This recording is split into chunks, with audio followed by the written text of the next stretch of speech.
নমস্কাৰ এই মুহূৰ্তত আহি পৰিছে সন্ধিয়াৰ কেইবাটাও গুৰুত্বপূৰ্ণ খবৰ। আজি 27 জুলাই অসমৰ লগতে ভাৰতৰ বিভিন্ন প্ৰান্তৰ পৰা সন্ধিয়াৰ কেইবাটাও খবৰ একেলগে যুগুতোৱা হৈছে।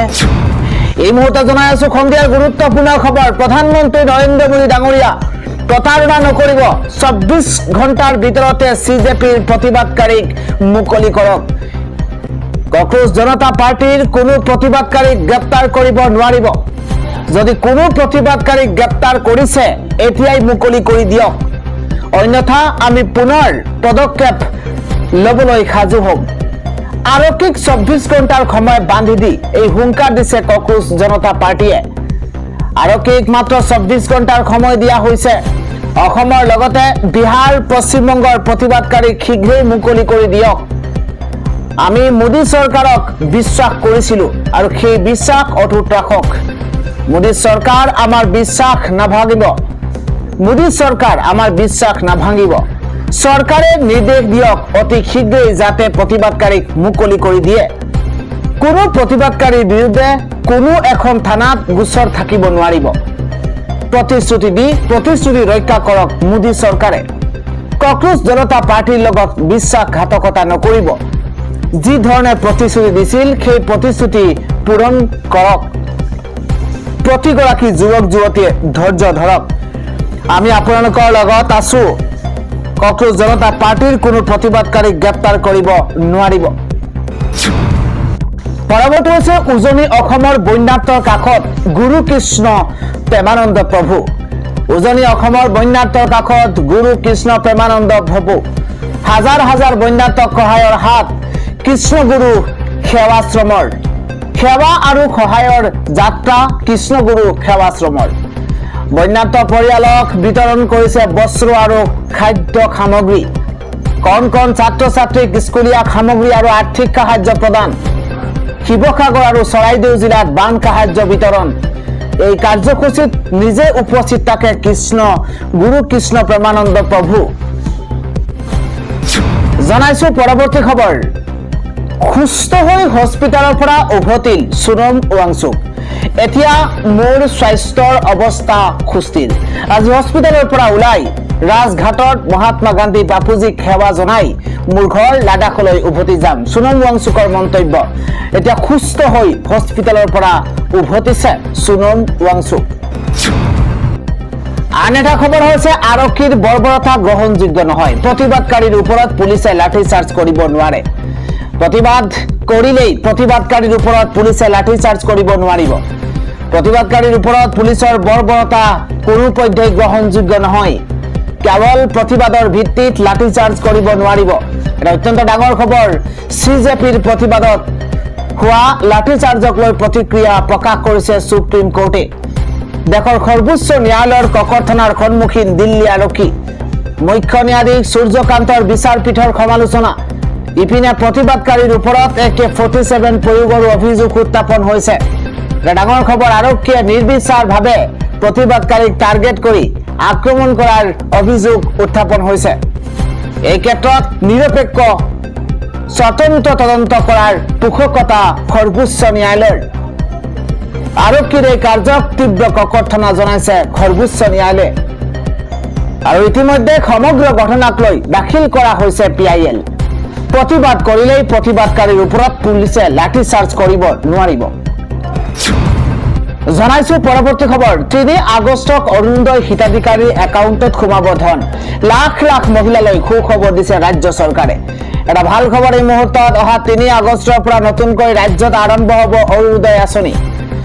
আঁচনিখন পৰিচালনাৰ বাবে প্ৰতি সমষ্টিতে এজনকৈ সহায়ক থাকিব।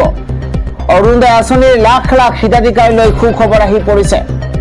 এতিয়াৰে পৰা বেংকত ধন নোসোমালে ক'ব পাৰিব সহায়কক।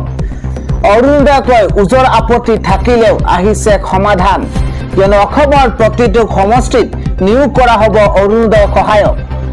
নতুনকৈ অৰুণোদয় বিচৰাসকলে সহায়কক দিব পাৰিব আবেদন। এতিয়াৰে পৰা খণ্ড ৰাজহ চক্ৰ জিলা আয়ুক্তৰ কাৰ্যালয়ত থাকিব সহায়ক। মুখ্যমন্ত্ৰী হিমন্ত বিশ্ব শৰ্মাই ডাঙৰ ঘোষণা কৰিছে। আন এটা খবৰ হৈছে অৱশেষত বিলাতৰ পৰা আহিছে হিতেন্দ্ৰনাথ গোস্বামী বন্যাত্ৰৰ কাষলৈ নগৈ চিধা চিধি দিছপুৰলৈ এইবাৰ আমোদ প্ৰমোদ কৰি বিলাতৰ পৰা ঘূৰি আহিছে যোৰহাটৰ বিধায়ক এগৰাকী হিতেন্দ্ৰনাথ গোস্বামী বিধানসভাৰ অধিৱেশনত অংশগ্ৰহণ হিতেন্দ্ৰনাথ গোস্বামীৰ দুখত জৰ্জৰিত বন্যাত্ৰৰ কাষলৈ নগৈ পুনে পুনে দিছপুৰ পালেহি হিতেন্দ্ৰনাথ গোস্বামীয়ে দুখত জৰ্জৰিত বন্যাত্ৰৰ কাষলৈ নগৈ দিছপুৰ পাইছে হিতেন্দ্ৰনাথ গোস্বামীয়ে ৰাইজৰ ৰোষত পৰাৰ ভয়তে সমষ্টিলৈ নগৈ দিছপুৰতে ৰৈ গ'ল বিধায়কগৰাকী প্ৰলয়ংকাৰী বানত বিধ্বস্ত যোৰহাট জিলা হাহাকাৰ কৰিবলগীয়া হৈছে এতিয়া বন্যাত্ৰই কিন্তু বন্যাত্ৰৰ কাষত নাই হিতেন্দ্ৰনাথ গোস্বামী বানপানীৰ সময়ত আমেৰিকাত অৱসৰ বিনোদনত ব্যস্ত থাকিছে বিধায়কগৰাকী বন্যাত্ৰৰ খবৰ ল'বলৈ আহৰি পোৱা নাই হিতেন্দ্ৰনাথ গোস্বামীয়ে সমগ্ৰ ৰাজ্যজুৰি তীব্ৰ প্ৰতিক্ৰিয়াৰ সৃষ্টি হৈছিল অসমলৈ উভতি আহিয়েই মৌনতা ভংগ কৰিছে হিতেন্দ্ৰনাথ গোস্বামীয়ে হিতেন্দ্ৰনাথ গোস্বামীয়ে কৈছে মই ইমান ডাঙৰ সমস্যা হ'ব বুলি ভবা নাছিলো এক আচৰিত ধৰণৰ মন্তব্য কৰিছে মই যোৰহাটৰ আয়ুক্তৰ সৈতে কথা পাতি আছো খবৰ লৈ আছো আমাৰ ভলেণ্টিয়াৰে বান সাহায্য দি আছে মই পাব্লিচিটি বিচৰা নাই আগৰে পৰা নিবিচাৰো এইদৰে মন্তব্য কৰিছে গৌৰৱ গগৈ যোৱাৰ পিছদিনাৰ পৰাই মোক লৈ ৰাজনীতি আৰম্ভ হৈছে মোৰ চকু পানী ওলালেও মই কন্দা নাই মন্তব্য কৰিছে মৌনতা ভংগ কৰি এইদৰে মন্তব্য কৰিছে হিতেন্দ্ৰনাথ গোস্বামীয়ে জনাইছো পৰৱৰ্তী খবৰ এইবাৰ ৰাজপথলৈ ওলাই আহিব E20 জনতা পাৰ্টি 2015 চনৰ আগতে নিৰ্মিত বহু গাড়ী 20% ইথানলৰ সৈতে মিহলি পেট্ৰল ব্যৱহাৰৰ বাবে উপযোগী নহয় এই ধৰণৰ ইন্ধন মূলতঃ নতুন মডেল গাড়ীৰ বাবে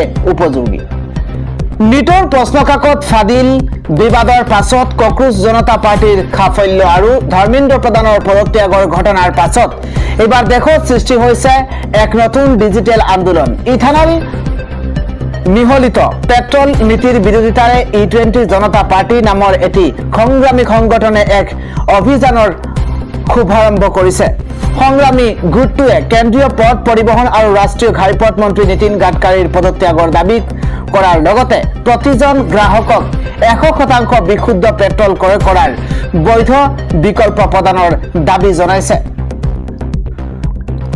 উল্লেখযোগ্য যে সামাজিক মাধ্যমত আৰম্ভ হোৱা এই আন্দোলনে মাত্ৰ কেইঘণ্টামানৰ ভিতৰতে ব্যাপক সমৰ্থন লাভ কৰিবলৈ সক্ষম হৈছে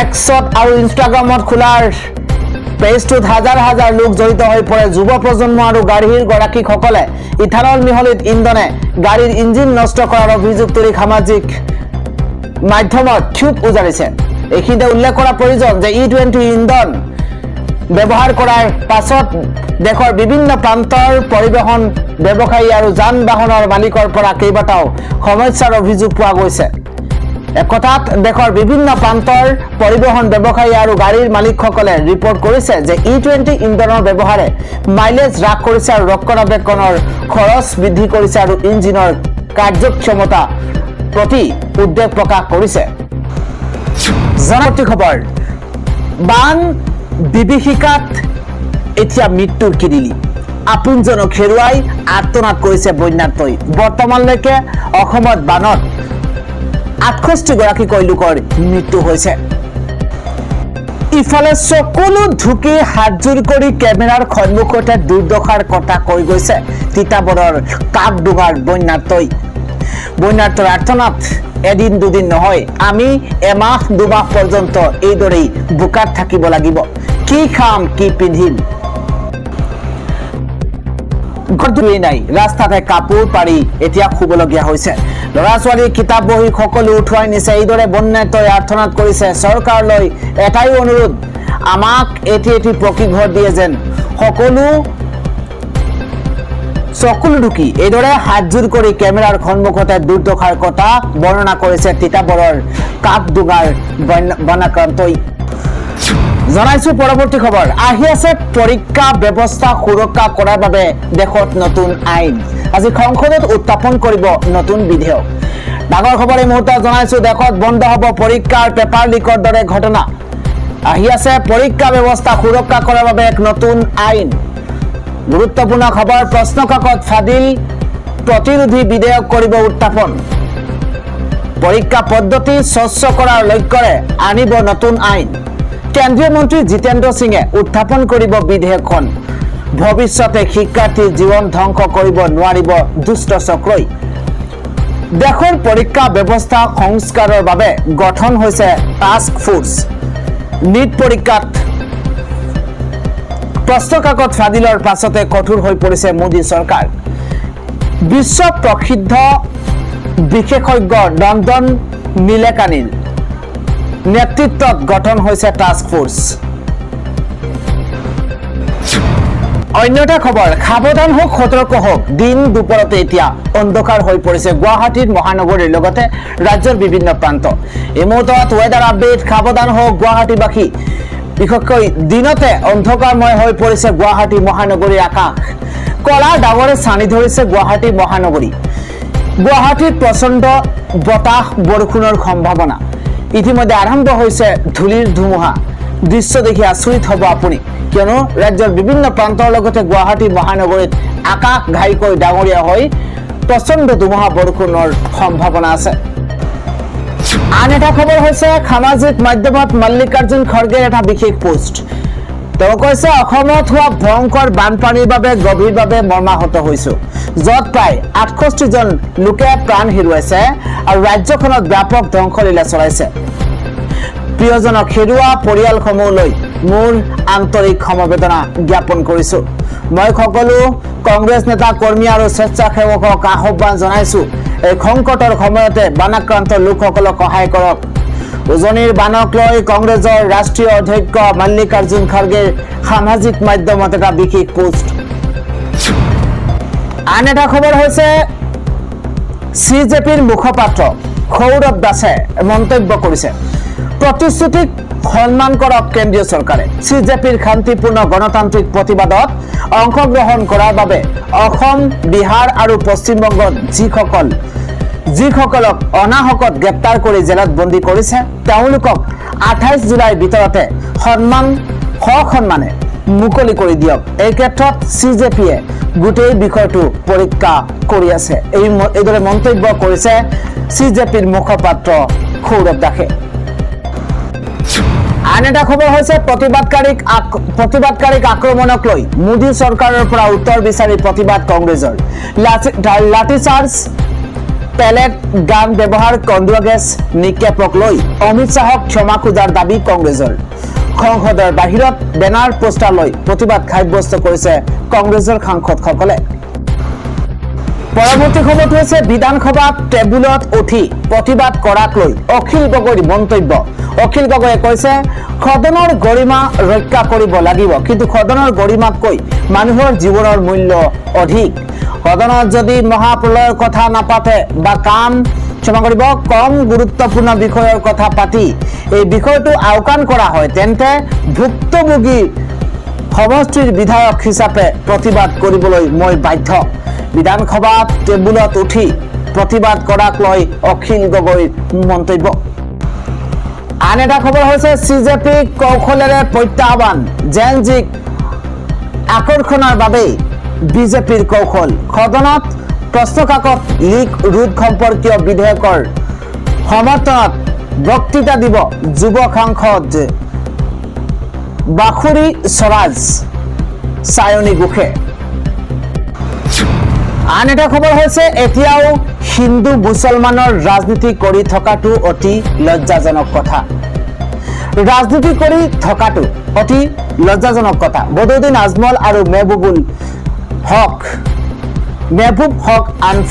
আনফৰ সাহাবৰ বদান্যতাক ধন্যবাদ বৰ্তমান অসমৰ আসল প্ৰয়োজন হল আশ্ৰয় খাদ্য আৰু সাহায্য সামগ্ৰীহে হিন্দু মুছলমানৰ খেল নহয় সুৰক্ষিত স্থানত বহি এতিয়াও হিন্দু মুছলমানৰ খেল খেলি থকা সেই সকলোবোৰ মূৰ্খৰ বাবে 1 মিনিটৰ মৌনতা মন্তব্য এপিডব্লিউৰ সভাপতি অভিজিৎ খৰ্মাল পৰৱৰ্তী খবৰটো হৈছে ইথানল বিতৰ্কক লৈ ভুৱা পোষ্টৰ বিৰুদ্ধে বম্বে উচ্চ ন্যায়ালয়ৰ কাষ চাপিছে নীতিন গাডকাৰী কেন্দ্ৰীয় মন্ত্ৰী নীতিন গাডকাৰীয়ে ছচিয়েল মিডিয়াত বিয়পি পৰা ভুৱা আৰু